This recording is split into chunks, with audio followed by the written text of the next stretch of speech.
What's going on, Sports Wars? This is Ryan with Dark Hay Outpost and GeeksandGamers.com, and Kelly Stafford, wife of NFL Detroit Lions quarterback Matthew Stafford, is publicly destroying the NFL right now after how they have handled the COVID pandemic, specifically in regards to her husband and a false positive test that really screwed up their lives for about a week. Now, as the NFL looks at the NBA and Major League Baseball in regards to how they are going to manage everything, you see Major League Baseball, it has been a terrible experience. They're not playing in a bubble. They did not have a lot of controls surrounding to protect COVID. Whereas the NBA, as tough as it's been to watch NBA basketball, and the ratings are down significantly because of the social justice messaging that they are putting into each and every broadcast, they have had 0 positive cases since everyone went down into the bubble. So it is working for them. They're going to continue to be able to play as long as that bubble doesn't get broken somehow.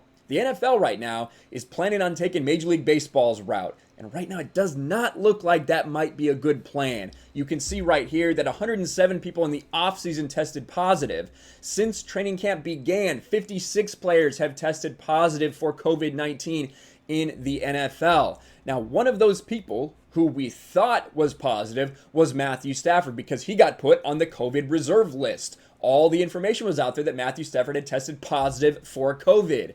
Now, that really affects his family when that happens, and his wife is pissed at the NFL about this. Matthew Stafford's false positive caused a nightmare for his family, could turn into a nightmare for the NFL. The NFL better be paying close attention to the situation that unfolded over the past week.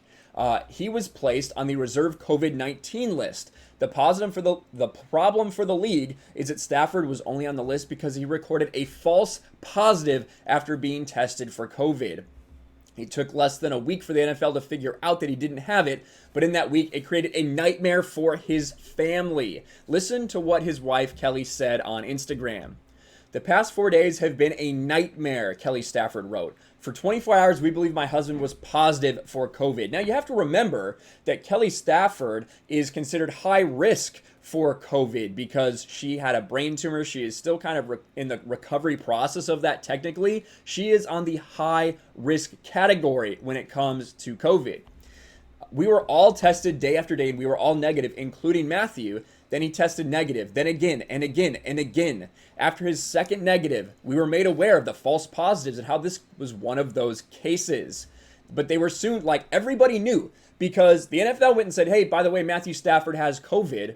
So then everyone in the community knows that he's potentially exposed his family. So his family started getting attacked everywhere they went for endangering people. I have been losing my mind because of how my family has been treated since my husband was put on COVID IR. Even after we knew it was false positive, our school told us we were not allowed back. I was approached in a grocery store, told I was endangering others. My kids were harassed and kicked off of a playground. I was told I needed to wait in my car when picking up food, and people closest to us had to get tested just so they could go back to work. All because the NFL has not figured out how to adequately handle these testings. They do not know what they're doing. Roger Goodell is about to start a disaster of a season for the NFL, not only because they've already decided to bend the knee to the NFL in regards to social justice, Black Lives Matter movement, national anthem protests, but also in the fact that they do not seem prepared to handle what the normal expectation is for COVID. And Kelly puts it all on the NFL. I don't blame these scenarios or any of the people directly involved. I understand where they're coming from, but I do blame the NFL. I blame the NFL for not holding themselves accountable. These are people's lives and livelihoods that are results in their test sites. Maybe we should be absolutely positive a person has COVID before releasing that info to the world.